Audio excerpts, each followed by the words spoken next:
To ask the First Minister whether the Scottish Government will provide an update on negotiations regarding Scotland's place in Europe.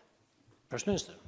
The Joint Ministerial Committee on EU negotiations was meeting this morning. I understand it broke up just before the session of First Minister's questions started, and there will be another meeting next week. In our discussions with the UK Government, we continue at all times to seek to protect both the devolution settlement and Scotland's place in Europe.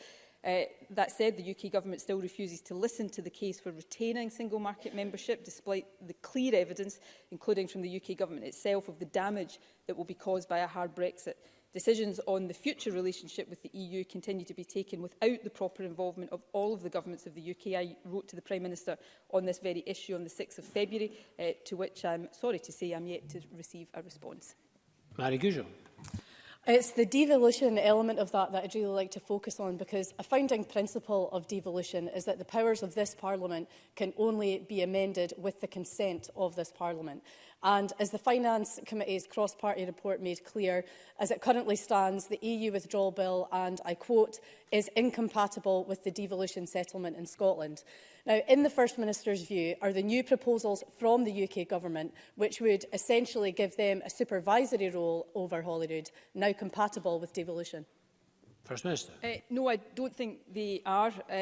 I think it's right to recall that there is a unanimous view in this Parliament that Clause 11 of the withdrawal bill is incompatible with devolution. There has been movement from the UK Government, and I welcome that, because I think it's a recognition of how unacceptable the initial proposals were. But that movement doesn't yet go far enough. And I think, just to try to simplify this, it doesn't just give the UK Government oversight of this Parliament in government. It would, in matters that are devolved to this Parliament, effectively give the UK Government powers of imposition or powers of veto. Now, I don't think that's acceptable. The Government of Wales doesn't believe that is acceptable, and that's why there must be further movement from the UK Government if we are going to reach agreement. And I hope we can reach agreement. I think, are being asked by the UK Government to take it on trust that they will not exercise these powers in a way that are unacceptable. But, you know, and I don't want to, and I am not casting aspersions on the good faith of any individual.